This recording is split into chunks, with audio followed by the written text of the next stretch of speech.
नमस्कार। शिक्षक पर्व के इस महत्वपूर्ण कार्यक्रम में हमारे साथ जुड़ रहे कैबिनेट में मेरे सहयोगी श्री धर्मेंद्र प्रधान जी, श्रीमती अन्नपूर्णा देवी जी, डॉक्टर सुभाष सरकार जी, डॉक्टर राजकुमार रंजन सिंह जी, देश के अलग अलग राज्यों के माननीय शिक्षा मंत्रीगण, राष्ट्रीय शिक्षा नीति के प्रारूप को तैयार करने वाली समिति के अध्यक्ष डॉक्टर कस्तूरी रंगन जी, उनकी टीम के सभी माननीय सम्मानित सदस्यगण, पूरे देश से हमारे साथ मौजूद सभी विद्वान प्राचार्यगण, शिक्षकगण और प्यारे विद्यार्थियों, मैं सबसे पहले राष्ट्रीय पुरस्कार प्राप्त करने वाले हमारे शिक्षकों को बहुत बहुत बधाई देता हूं। आप सभी ने कठिन समय में देश में शिक्षा के लिए, विद्यार्थियों के भविष्य के लिए जो एक निष्ठ प्रयास किया है, योगदान दिया है, वो अतुलनीय है, सराहनीय है। इस कार्यक्रम में हमारे जो विद्यार्थी उपस्थित हैं, मैं उनके भी चेहरे स्क्रीन पर देख रहा हूं। 1.5-2 सालों में पहली बार ये अलग सी चमक आपके चेहरों पर दिख रही है। ये चमक संभवतः स्कूल्स खुलने की लगती है। लंबे समय बाद स्कूल जाना, दोस्तों से मिलना, क्लास में पढ़ाई करना, इसका आनंद ही कुछ और होता है। लेकिन उत्साह के साथ साथ कोरोना नियमों का पालन भी हम सबको, आपको भी पूरी कड़ाई से करना है। साथियों, आज शिक्षक पर्व के अवसर पर अनेक नई योजनाओं का प्रारंभ हुआ है और अभी हमने एक छोटी सी फिल्म के द्वारा इन सभी योजनाओं के विषय में जानकारी प्राप्त की। ये इनिशिएटिव इसलिए भी अहम है क्योंकि देश अभी आजादी का अमृत महोत्सव मना रहा है।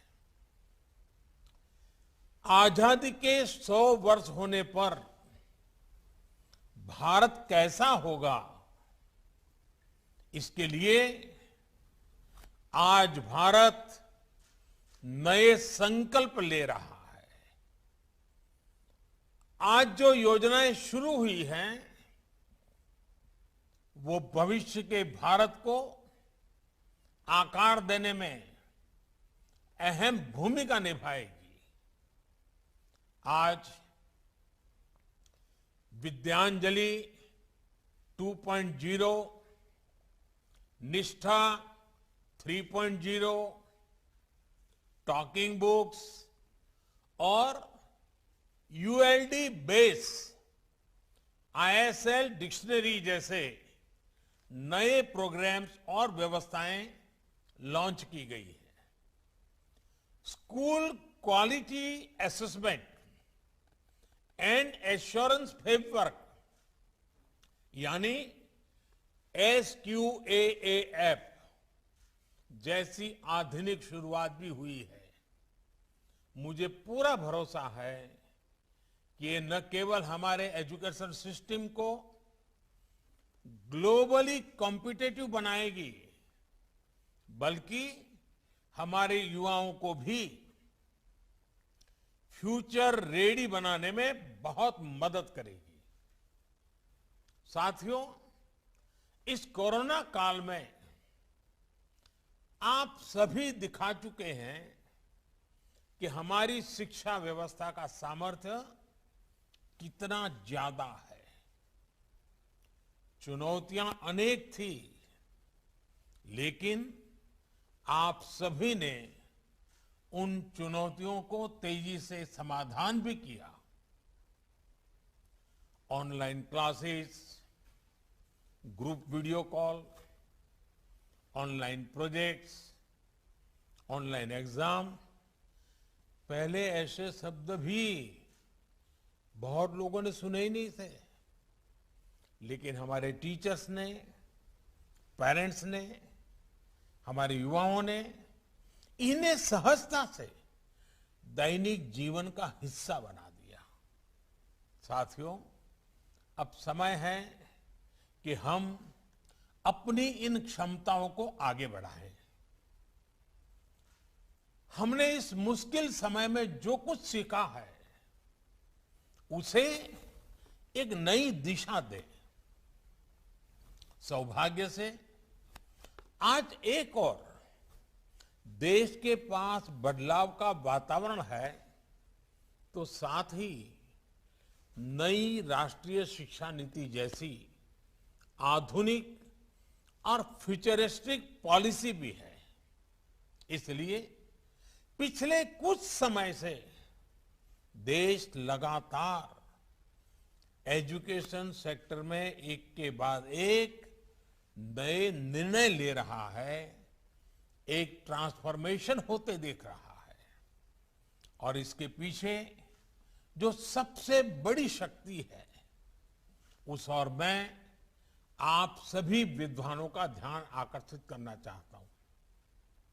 ये अभियान केवल पॉलिसी बेस्ड नहीं है, बल्कि पार्टिसिपेशन बेस्ड है।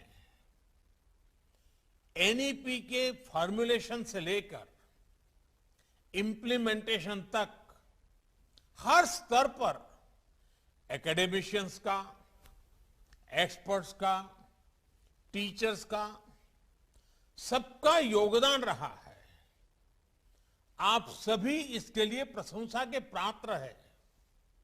अब हमें इस भागीदारी को एक नए स्तर तक लेकर जाना है। हमें इसमें समाज को भी जोड़ना है। साथियों, हमारे यहां कहा गया है, व्यये कृते वर्धते एव नित्यम विद्या धनम सर्वधन प्रधानम। अर्थात विद्या सभी संपदाओं में, सभी संपत्तियों में सबसे बड़ी संपत्ति है, क्योंकि विद्या ही ऐसा धन है जो दूसरों को देने से, दान करने से बढ़ती है। विद्या का दान शिक्षा देने वाले के जीवन में भी बहुत बड़ा परिवर्तन लाता है। इस कार्यक्रम में जुड़े आप सभी शिक्षकों ने भी हृदय से ये महसूस किया होगा। किसी को कुछ नया सिखा देने का जो सुख और संतोष होता है, वो अलग ही होता है। विद्यांजलि 2.0 इसी पुरातन परंपरा को अब एक नए कलेवर में मजबूत करेगी। देश ने सबका साथ, सबका विकास, सबका विश्वास के साथ सबका प्रयास का जो संकल्प लिया है, विद्यांजलि 2.0 उसके लिए एक बहुत ही जीवंत प्लेटफॉर्म की तरह है, वाइब्रेंट प्लेटफॉर्म की तरह है। इसमें हमारे समाज को, हमारे प्राइवेट सेक्टर को आगे आना है और सरकारी स्कूलों में शिक्षा की गुणवत्ता बढ़ाने में अपना योगदान देना है। साथियों, अनादिकाल से भारत में समाज की सामूहिक शक्ति पर भरोसा किया गया है। ये अरसे तक हमारी सामाजिक परंपरा का हिस्सा रहा है। जब समाज मिलकर कुछ करता है तो इच्छित परिणाम अवश्य मिलते हैं।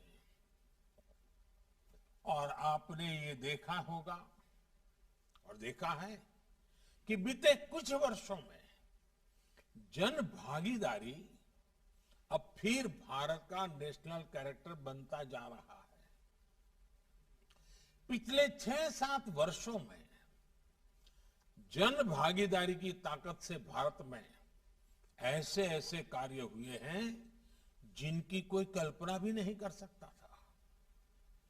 चाहे स्वच्छता आंदोलन हो, गिव इट अप की स्पिरिट से हर गरीब के घर में गैस का कनेक्शन पहुंचाना हो, गरीबों को डिजिटल लेन देन सिखाना हो, हर क्षेत्र में भारत की प्रगति ने जन भागीदार से ऊर्जा पाई है। अब विद्यांजलि भी इसी कड़ी में एक सुनहरा अध्याय बनने जा रही है।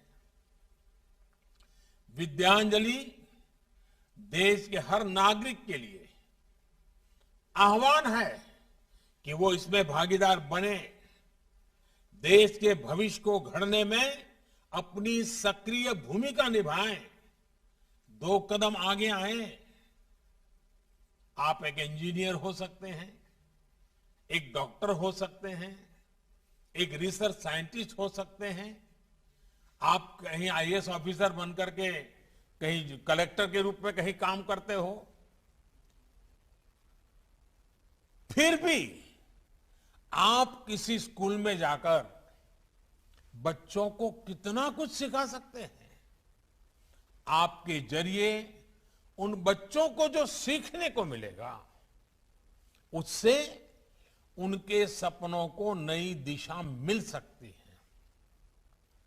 आप और हम ऐसे कितने ही लोगों के बारे में जानते हैं जो ऐसा कर भी रहे हैं। कोई बैंक का रिटायर्ड मैनेजर है, लेकिन उत्तराखंड में दूर दराज पहाड़ी क्षेत्रों के स्कूलों में बच्चों को पढ़ा रहा है निवृत्ति के बाद। कोई मेडिकल फील्ड से जुड़ा है, लेकिन गरीब बच्चों को ऑनलाइन क्लासेस दे रहा है, उनके लिए संसाधन उपलब्ध करवा रहा है। यानी आप चाहे समाज में किसी भी भूमिका में हो, सफलता की किसी भी सीढ़ी पर हो, युवाओं के भविष्य निर्माण में आपकी भूमिका भी है और भागीदारी भी है। अभी हाल ही में संपन्न हुए टोक्यो ओलंपिक और पैरा ओलंपिक में हमारे खिलाड़ियों ने शानदार प्रदर्शन किया है। हमारे युवा इनसे कितना प्रेरित हुए हैं। मैंने अपने खिलाड़ियों से अनुरोध किया है कि आजादी के अमृत महोत्सव के अवसर पर हर खिलाड़ी कम से कम 75 स्कूलों में जाएं। मुझे खुशी है कि इन खिलाड़ियों ने मेरी बात को स्वीकार किया है और मैं सभी माननीय शिक्षक गण से कहूंगा, आचार्य गण से कहूंगा कि आप अपने इलाके में इन खिलाड़ियों से संपर्क कीजिए, उनको अपने स्कूल में बुलाइए, बच्चों के साथ उनका संवाद करवाइए। देखिए, इससे हमारे स्टूडेंट्स को कितनी प्रेरणा मिलेगी, कितने प्रतिभावान स्टूडेंट्स को खेलों में आगे जाने का हौसला मिलेगा। साथियों, आज एक और महत्वपूर्ण शुरुआत school quality assessment and assurance framework यानी SQAAF के माध्यम से भी हो रही है। अभी तक देश में हमारे स्कूलों के लिए, एजुकेशन के लिए कोई एक कॉमन साइंटिफिक फ्रेमवर्क ही नहीं था। कॉमन फ्रेमवर्क के बिना शिक्षा के सभी पहलुओं जैसे कि curriculum, pedagogy, assessment, infrastructure, inclusive practices और गवर्नेंस प्रोसेसेस, इन सभी के लिए स्टैंडर्ड बनाना मुश्किल होता था। इससे देश के अलग अलग हिस्सों में, अलग अलग स्कूलों में स्टूडेंट्स को शिक्षा में असमानता का शिकार होना पड़ता है। लेकिन एसक्यूएएफ अब इस खाई को पाटने का काम करेगा। इसकी सबसे बड़ी खूबी है कि इस फ्रेमवर्क में अपनी जरूरत के हिसाब से बदलाव करने की फ्लेक्सिबिलिटी भी राज्य के पास होगी। स्कूल्स भी इसके आधार पर अपना मूल्यांकन खुद ही कर सकेंगे। इसके आधार पर स्कूलों को एक ट्रांसफॉर्मेशनल चेंज के लिए प्रोत्साहित भी किया जा सकेगा। साथियों, शिक्षा में असमानता को खत्म करके उसे आधुनिक बनाने में नेशनल डिजिटल एजुकेशनल आर्किटेक्चर यानी एनडीआर की भी बड़ी भूमिका होने वाली है। जैसे यूपीआई इंटरफेस ने बैंकिंग सेक्टर को रिवोल्यूशनाइज कर दिया है, वैसे ही एनडीआर सभी एकेडमिक एक्टिविटीज के बीच एक सुपर कनेक्ट का काम करेगा। एक स्कूल से दूसरे स्कूल में जाना हो या हायर एजुकेशन में एडमिशन, मल्टीपल एंट्री एग्जिट की व्यवस्था हो या एकेडमिक क्रेडिट बैंक और छात्रों की स्किल्स का रिकॉर्ड, सब कुछ एनडीआर के जरिए आसानी से उपलब्ध होगा। ये सभी ट्रांसफॉर्मेशंस हमारे न्यू एज एजुकेशन का चेहरा भी बनेंगे और क्वालिटी एजुकेशन में भेदभाव को भी खत्म करेंगे। साथियों, आप सभी इस बात से परिचित हैं कि किसी भी देश की प्रगति के लिए एजुकेशन न केवल इंक्लूसिव होनी चाहिए बल्कि इक्विटेबल भी होनी चाहिए। इसलिए आज देश टॉकिंग बुक्स और ऑडियो बुक्स जैसी तकनीक को शिक्षा का हिस्सा बना रहा है। यूनिवर्सल डिजाइन ऑफ लर्निंग यानी यूडीएल पर आधारित 10,000 शब्दों की इंडियन साइन लैंग्वेज डिक्शनरी को भी विकसित किया गया है। असम के बिहू से लेकर भारतनाट्यम तक सांकेतिक भाषा हमारे यहां सदियों से कला और संस्कृति का हिस्सा रही है। अब देश पहली बार साइन लैंग्वेज को एक सब्जेक्ट के रूप में पाठ्यक्रम का हिस्सा बना रहा है ताकि जिन मासूम बच्चों को इसकी विशेष जरूरत है वो किसी से पीछे न रह जाए। ये तकनीक दिव्यांग युवाओं के लिए भी एक नई दुनिया का निर्माण करेगी। इसी तरह निपुण भारत अभियान में 3 वर्ष से 8 साल तक के बच्चों के लिए foundational literacy and numeracy mission launch किया गया है। 3 साल के उम्र से ही सभी बच्चे अनिवार्यतः प्री स्कूल शिक्षा प्राप्त करें, इस दिशा में जरूरी कदम उठाए जाएंगे। इन सभी प्रयासों को हमें काफी आगे तक लेकर जाना है और इसमें आप सभी की, विशेष करके हमारे शिक्षक मित्रों की भूमिका बहुत बड़ी महत्वपूर्ण है। साथियों, हमारे शास्त्रों में कहा गया है दृष्टांतो नैव दृष्टः त्रिभुवन जठरे सद्गुरोः ज्ञानदातु। अर्थात पूरे ब्रह्मांड में गुरु की कोई उपमा नहीं होती, कोई बराबरी नहीं होती। जो काम गुरु कर सकता है वो कोई नहीं कर सकता। इसलिए आज देश अपने युवाओं के लिए शिक्षा से जुड़े जो भी प्रयास कर रहा है उसकी बागडोर हमारे इन शिक्षक भाई बहनों के ही हाथों में है। लेकिन तेजी से बदलते इस दौर में हमारे शिक्षकों को भी नई व्यवस्थाओं और तकनीकों के बारे में तेजी से सीखना होता है। निष्ठा ट्रेनिंग प्रोग्राम से, इस ट्रेनिंग प्रोग्राम का एक अच्छा सा निष्ठा आपके सामने अभी प्रस्तुत किया गया।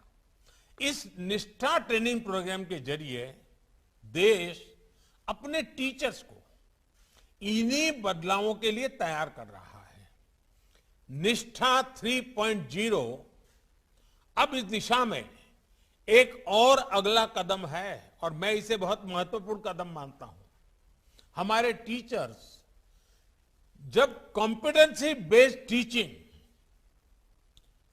Art integration, high order thinking और क्रिएटिव एंड क्रिटिकल थिंकिंग जैसे नए तौर तरीकों से परिचित होंगे तो वो भविष्य के लिए युवाओं को और सहजता से गढ़ पाएंगे। साथियों, भारत के शिक्षकों में किसी भी ग्लोबल स्टैंडर्ड पर खरा उतरने की क्षमता तो है ही, साथ ही उनके पास अपनी विशेष पूंजी भी है। उनकी ये विशेष पूंजी, ये विशेष ताकत है उनके भीतर के भारतीय संस्कार। और मैं आपको मेरे 2 अनुभव बताना चाहता हूं। मैं प्रधानमंत्री बनकर के जब पहली बार भूटान गया तो वहां का राज परिवार हो, वहां के शासकीय व्यवस्था के लोग हो, बड़े गर्व से कहते थे कि पहले हमारे यहां करीब करीब सभी टीचर्स भारत से आते थे और यहाँ के दूर सुदूर इलाकों में पैदल जाकर के पढ़ाते थे। और जब इस शिक्षकों की बात करते थे, भूटान का राज परिवार हो या वहां के शासक, बड़ा गर्व अनुभव करते, उनकी आंखों में चमक नजर आती थी। वैसे ही जब मैं सऊदी अरेबिया गया और सऊदी अरेबिया के किंग से जब बात कर रहा था तो वो इतने गौरव से मुझे उल्लेख कर रहे थे कि मुझे भारत के शिक्षक ने पढ़ाया है, मेरा शिक्षक भारत का था। अब देखिए, शिक्षक के प्रति कोई भी व्यक्ति कहीं पर भी पहुंचे उसके मन में क्या भाव होता है।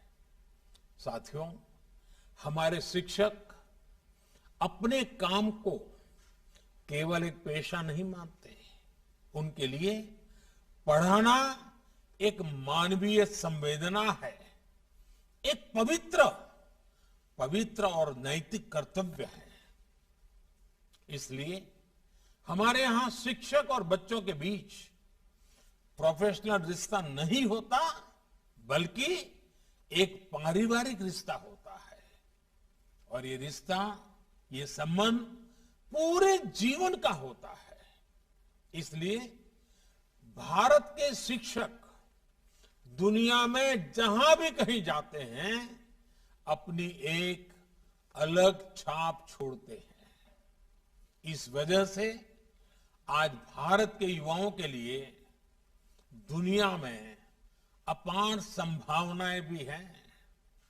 हमें आधुनिक एजुकेशन इकोसिस्टम के हिसाब से खुद तैयार करना है और इन संभावनाओं को अवसरों में बदलना भी है। इसके लिए हमें लगातार इनोवेशन करते रहना होगा। हमें टीचिंग लर्निंग प्रोसेस को लगातार रीडिफाइन और रीडिजाइन करते रहना होगा। जो स्पिरिट आपने अभी तक दिखाई है उसे हमें अब और ऊंचाई देनी होगी और हौसला देना होगा। मुझे बताया गया है कि शिक्षक पर्व के इस अवसर पर आप आज से 17 सितंबर तक, 17 सितंबर हमारे देश में विश्वकर्मा जयंती के रूप में मनाया जाता है। ये विश्वकर्मा अपने आप में निर्माता है, सृजनहार है। तो 7 तारीख से 17 तारीख तक अलग अलग विषयों पर वर्कशॉप, सेमिनार आयोजित कर रहे हैं। ये आपने अपने आप में एक सराहनीय प्रयास है। देश भर के इतने टीचर्स, एक्सपर्ट्स और पॉलिसी मेकर्स जब एक साथ मंथन करेंगे तो इससे, और आजादी के अमृत महोत्सव में इस अमृत की अहमियत और ज्यादा है। आपके इन सामूहिक मंथन से राष्ट्रीय शिक्षा नीति को सफलतापूर्वक लागू करने में भी काफी मदद मिलेगी। मैं चाहूंगा कि इसी तरह आप लोग अपने शहरों में, गांवों में भी स्थानीय स्तर पर प्रयास करें। मुझे विश्वास है कि इस दिशा में सबके प्रयास से देश के संकल्पों को नई गति मिलेगी। अमृत महोत्सव में देश ने जो लक्ष्य तय किए हैं उन्हें हम सब मिलकर हासिल करेंगे। इन्हीं शुभकामनाओं के साथ आप सभी का बहुत बहुत धन्यवाद और बहुत बहुत शुभकामनाएं। मैं इस कार्यक्रम में माननीय प्रधानमंत्री जी का गरिमामय मार्गदर्शन के लिए, सारगर्भक दिशा दर्शन के लिए विभाग की ओर से, देश की ओर से आभार